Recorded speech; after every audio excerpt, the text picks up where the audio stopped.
G'day guys, it's Curly from Curly's Quad Shed Down Under. Today's going to be a little bit different. I'm going to try and summarize some of the things I did for the latest mount I've been doing. You've seen I've been doing this mount of the Bont, my Bont carbon racer onto the Bont plates and using the T-nuts and using the special little washers and hardware. So I've had a couple of requests from people asking a bit more information about stuff and how I actually mounted it and so forth. But I won't go over all the details I've done because I have gone over things like, finding the center of the boot and so forth and where to mount it in other videos. But I will say what I did, especially for this one, is because I wanted to get 100% right, is I did definitely mark where, after I found the center of the plate, measuring the, what I did first was to obviously see where my axle is going to fall. So I put the boots on and I just put a little mark on I'll put some masking tape over. And I marked where the center of my middle of my inside ankle bone is, where it's where I prefer to have my rear axle. And then because I have a 155 plate as measured from the other method of how to find your length in other videos, if you want to know about those, I'll try and link those back to other videos that I've mentioned that in the past. So I made a mark there and then marked where the front axle would lay. And then I measured with calipers the widest where that part was in the measure of the center, marked my line and put a plate on over top with wheels on it and looked over top and sort of guesstimated where the wheels were poking out evenly on both sides. As I say, with my method of finding the center, there is some measuring, there's also some guesstimation and adjusting as you go. The tricky part about the Bont boots, especially the carbon fiber boots and the fiberglass ones too, they have a very, very hard sole, very hard, rock hard. And that makes it challenging, especially when putting T-nuts in, because you have to do a few things to modify the T-nuts and also to modify and how to drill, particularly how to drill the soles. What my method is, or my theory, my preference is when it comes to drilling Bont soles. I hadn't done many in the past, but I have done a couple, but these ones are my personal ones, and these are the ones that a really smick pair of my carbon Bont racers, which I got from Scott Corey. Some samples he had. So anyway, saying that, I have mounted one, as you can see. I have mounted one there, so that's all fully mounted now with T-nuts, with so forth, washers, and for you can open, so you can see the T-nut mounts with the little red washers there and the button head bolts, so forth. So it looks really schmick and it looks nice and clean and neat and tidy. And if you look inside the boot, I can take out the insole there. Actually, you won't see the T-nuts because what I've done is I covered them up with a bit of tape. I covered up with some tape on there, just so it just makes it a bit easier. Not that they poke through or anything, just to stop them from spinning when I'm actually tightening them up a bit, because there are some considerations to take into account. As I have said many times, T-nut mounting has its advantages and disadvantages. T-nut mounting looks great. It also helps with wheel bite. Not so much boot bite, but definitely helps with wheel bite. They look good, and why not have something that looks good and performs good as well? Realistically, the whole how you prepare your boot and so forth is no different than normal mounting bolts. Just you have a slightly bigger hole because the shaft of the T-nut is slightly bigger than a normal mounting bolt. So what I did, so let's go over a few things to summarize what I did differently. So I marked the center of the boot. I marked with my little well, first with the bit of pencil, especially on the carbon fiber ones, on the Zeus, because they have a slotted hole. So I traced that slotted hole design and then marked the middle of that, and that's where I drilled the hole. So that now gives the ability for the plate to slide back and forth, a little bit forward or a little bit back, or in the center, or wherever you want. You can have some adjustment there depending if you're skating on track or road. If you race, especially for speed skating, if you're on the track, you probably want your bit more back a bit, and for road skating, you might want your plate a bit more forward. Once again, personal preference. So don't take my stuff as gospel. It's always personal preference. But what I did do was to drill the actual sole of the thing. I used a spade bit for glass and tile. I find that they work really nicely. Just go slow. I did have a smaller one, so I did a little pilot divot, and then I drilled it with this. That's one is the 6mm spade bit for glass and tile. You can get it from your local hardware store. Here in Australia, I got it from Bunnings and so forth. And then, so I drilled. I haven't actually drilled the rest of these yet, so I've just done a couple. But you'll see, I cut down my T-nuts. Now these T-nuts I use are a M5 stainless steel T-nut. They have a shaft. The shaft on that's a little bit long. The sole on the Bont, the actual carbon fiber sole, is fairly thin. So what I also did was, because the actual prongs, you have prongs on T-nuts. The prongs on T-nuts will not penetrate the carbon fiber. They'll actually bend.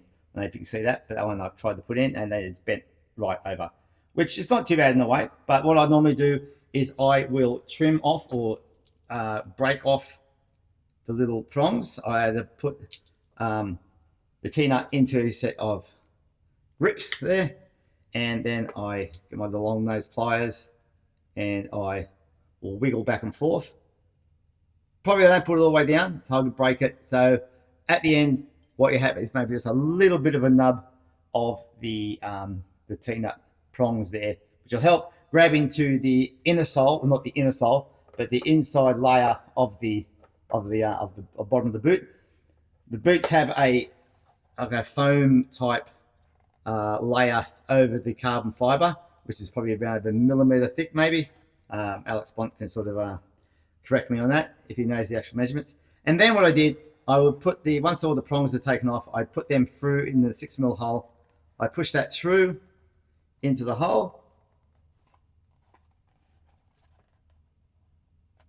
and you'll see how it now protrudes out. But what I also did was I get a couple of little plastic washers that go over the T-nut shaft, and then I put a mounting bolt, and I've got a cup washer there, and I will tighten it up. Keep tightening. So this is clipping. So I tighten it up. Now I don't want to over tighten because you don't want the T-nut to spin, but you just want to tighten enough so you feel it pulling, and it will pull relatively flush into the inner foam part of the sole. Remember, this is not the inner sole. This is just a foam covering this over the actual sole, carbon fiber sole, and you'll feel that the T-nut is now pulled in fairly flush, and we can now pull that out. And this is exciting stuff. But anyway, I won't go through. So basically what happens, it pulls through, and then what we'll do is I'll get a black texture, and I did have it here and I didn't do it. See, I thought I put, there it is. So what I just do is get a little black texture, mark around it as such, just so I know where it comes through the boot. I then will take that T-nut back out again, and I'll get myself my little Dremel, or whichever way you want to cut your T-nuts down, and I will trim that shaft down. So I've trimmed off where it was protruding, maybe just a smidge more back where it was. So when I cut it off, and put it back in, it's nice and flush, or just almost flush, but shorter than the actual sole here. So when you do put the plate on, it's not going to pull the shaft through, and it'll pull your plate nice and tight. So I haven't cut one yet. So basically what I did was then, so I'd use a Dremel for that. I have a little Dremel which I use to cut down the shaft. Make sure you wear safety goggles. Also, going back a bit, when you do drill your carbon fiber sole, you're probably best off using a ventilator or at least a mask. Carbon fiber dust is not really the greatest in the world. There will be a fair bit of carbon fiber dust. Doesn't fly up in the air, but go slow, drill slow, and you should be fine. So once you've done that, just go through do that same process of putting the T-nut in, take the prongs off, pull it through with the other nut, mark it, trim off your T-nut, put it back in, and then tighten your nuts, your bolts in, put your plate on, tighten your bolts in, and so forth, like you would do a normal mounting. Like I said, this isn't a full-on mounting video because there's plenty of other mounting videos I've done. this is just a few tips. So the tips are use a spade bit for glass and tail to drill the sole of your carbon fiber boots, because they just give a nice, neater hole, much neater hole, I find. Clip off your prongs on your T-nuts, pull them through with another nut and a couple of washers so you can pull that shaft through the boot.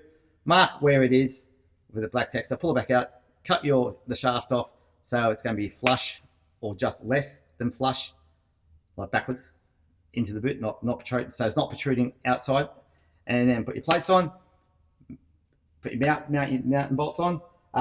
The bolts I got from Australian Nut and Bolt. I did buy 6mm, 8mm, and 10mm.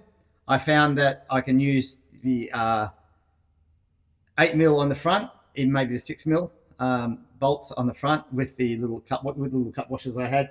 Those little cup washers I got from AliExpress. They're an M5 bolt, M5 little sort of cup washer. I don't know if you can see them really well. I'll show you the gold one. They're sort of like a cup washer, so they're recessed, and then the bolt, should have got one out, will sit in nicely. I'll just use the silver one here, so that's one I can grab, and it sits in nicely. So you have a nice little finish there of a button head with just a little bit of color. I got didn't match, like that one I got red because it matched the boot, but I got black, green, gold, and red. So yeah, it's really tighten up, reassemble your plate, go skate. Okay, the good thing about one thing about the Bont is because it has this slotted thing, you can then adjust back and forth, back and forth. Look, I know that was probably a bit of a rushed one. I just wanted to get something done because I said I would give a few tips to a person who was asking about the mounting. Yeah, so thank you for watching, and hope that helps. And if you have any questions, please, I'm always free, well, as much as possible, to reply. You can reply to me on wherever. Apply on the Kelly's Quad Shed Down Under, either the YouTube or the Facebook page. You can send me a private message as well if you want on there, and I'll get back to you as soon as I can and possibly can. If I can answer your question, I will. If I can't, I'll try and find out the answer or direct you to someone who can give you the answer.